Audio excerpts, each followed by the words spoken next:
hit အော်ပြီးတော့အော်ခေါ်လိုက်ပါတော့လူဖီရောက်လာတာကိုမြင်လိုက်ရတဲ့ Ace လေးအရန်ကိုလန်သွားခဲ့ရပါတယ်လူဖီနဲ့သူအခြားနာမည်ကြီးတဲ့သူတွေကိုပါတွေ့လိုက်ရတဲ့ဆန်ကူကူလည်းဒေါ်ဒါတွေထွက်လာပြီးတော့ထပ်ပြီးတော့မင်းမိသားစုတွေပေးလာလို့ Gap ကိုပြောနေခဲ့ပါတယ်လူဖီနဲ့သူတော်လိုင်းသမား Ivan ဝါလော့တွေအပြင် Impact တောင်းကထောင်ဖောက်ပြေးလာတဲ့နာမည်ကြီးပင်တသမားတွေကိုပါမြင်လိုက်ရတဲ့ရှေ့သက်သားတွေနဲ့အားလုံးတုံ့လုံးနေခဲ့ကြပါပြီအမြဲတမ်းပြဿနာရှာရဲသူပဲလို့မိခေါကလူဖီကိုပြောနေခဲ့ပါတယ်မော်ဘီယာကလည်းလူဖီကိုမြင်လိုက်ရတော့အခဲမချေဖြစ်ပြီးတော့ဒေါ်ဒါတွေထွက်နေခဲ့ပါပြီဟန်ကောတယောက်ကတော့လူဖီအစင်ပြေနေရအောင်မြင်လိုက်ရတော့အရန်ဝမ်းသာနေပါတော့လူဖီကိုမြင်လိုက်ရတဲ့ကိုပီတိုလည်းအရန်အံ့ဩနေပါပြီအော်ကီချီလည်းတကယ်လူတွေကိုမှခေါ်လာနိုင်ခဲ့ရပဲလို့ပြောနေပြီးတော့ခေဆာအိုကလည်းဒီလောက်မြန်ကြီးရောပြန်တွေးရလိုက်မယ်မထင်ထားဘူးလို့ဆိုပါတယ်ဝါလော့တွေကအခုမှဒီနေရာကြီးမှာတခြားလာဆုံနေကြပြီးတော့ပြဿနာအရှာနိုင်ဆုံးလူဖီကလည်းရောက်လာပြီးတော့ဒိုဖလမင်ကိုကပြောနေခဲ့ပါတယ်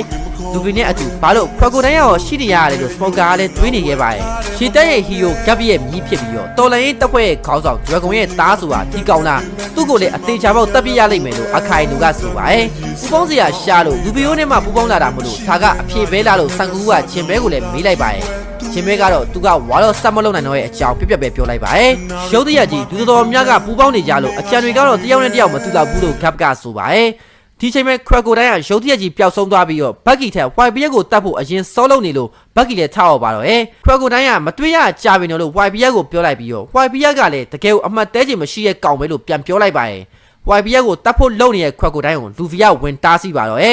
ယူရီဆိုနီရဲ့လူဗီကိုကြည့်ပြီးတော့ခရကိုတိုင်းကသူ့ကိုတိုက်ခိုက်လို့ရတဲ့ပုံစံကိုသိတယ်လို့ပြောချင်တာလားလို့တွေးနေခဲ့ပါတယ်ဒီနေရာကိုရောက်လာကြတဲ့ကလူဗီနဲ့သဘောတူညီထားတဲ့ကိစ္စကလည်းပြီးသွားပြီမလို့ဘာကြောင့် YBR ကိုကာကွယ်ပေးနေရတယ်လို့ခရကိုတိုင်းကမေးလိုက်ပါတယ်ဘာလို့လဲဆိုတော့ YBR က Ace သဘောချတဲ့သူတယောက်မလို့သူ့ကိုမထိနဲ့လို့ဒါလူဗီကအော်ပြောလိုက်ပါတယ် Ace ရဲ့ညီလေးကမစိုးဘူးပဲလို့မာကိုကလည်းပြောနေခဲ့ပါတယ်လူဗီရဲ့အောက်ထုတ်ကိုမြင်လိုက်ရတော့ YBR လည်းရှန့်ကိုတွေးပြီးသွားခဲ့ပြီးတော့ရှန့်ကဒီလက်တစ်ဖက်ကိုအနာဂတ်ရဲ့မျိုးဆက်တစ်တယောက်စီမှာလောင်းချစ်ထက်ခဲ့လို့ပြောခဲ့တဲ့စကားကိုပါတတိယသွားခဲ့ပါတယ်ဒီကောင်ရုံးအုတ်ထုတ်ကအရင်တုန်းက Red Hair စောင်းတာနဲ့အတော်လေးစင်တူပဲလို့ YBR ကလူဗီကိုပြောလိုက်ပါတယ်ရှန်နဲ့တိနေရလားလို့လူဗီကပြန်မေးလိုက်ပြီးတော့ဒီအုတ်ထုတ်ကလည်းရှန်ပေးခဲ့တဲ့အကြောင်းမှပြောပြလိုက်ပါတယ် YB ကလည်း Ace ကလူဗီပိုစတာကိုပြပြီးတော့သူ့ညီလေးလို့ပြောခဲ့ရပြီးတော့ဒီရသွားခဲ့ပါတယ်တစ်ဖက်ကဂျန်နူကိုရောတိရလားလူဗီတို့လူမျိုးကအသက်ရှင်နေမှာမဟုတ်ဘူးလို့ YB ကပြောရတဲ့အခါအားလုံးလည်းလန့်ပြီးတော့ကြောင်ကြည့်နေခဲ့ကြပါပြီလူဗီကတော့ပါဇက်ပိတ်ထားဖို့နဲ့ဒါဟာခမားဆုံးဖြတ်ပေးစရာမလိုတဲ့ကိစ္စလို့ပြန်អော်လိုက်ပါတယ်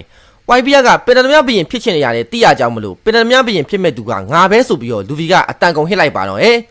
YBR ရဲ့အရှိမဒီလိုဝေးလာအော်နေလို့အားလုံးလည်းလမ်းဖြန့်ကုန်ပါတော့လူဗီကတော့သူလှုပ်ချင်တာကိုပဲလှုပ်တော့မှဖြစ်ပြီးတော့ Ace ကိုလည်းကဲမှာမဟုတ်လို့ဘူးကလန်တွေကြီးပဲပြန်ပြောနေလို့ဘက်ကီကိုလည်းအရန်လန့်နေပါတော့အားလုံးကိုကြိုက်လို့တပ်ပြလို့ရတယ်မလားလို့ဂီဇာယူကဆန်ကူကူကိုမေးလိုက်တော့ဆန်ကူကူကစိတ်ကြက်တာလို့ရတဲ့အကြောင်းပြန်ပြောလိုက်ပါတယ်ရှေးတက်ကလည်းလူတစ်လူဗီနဲ့ YBR ရဲ့ပတ်သက်မှုကဘာရင်များလဲလို့ပြောနေ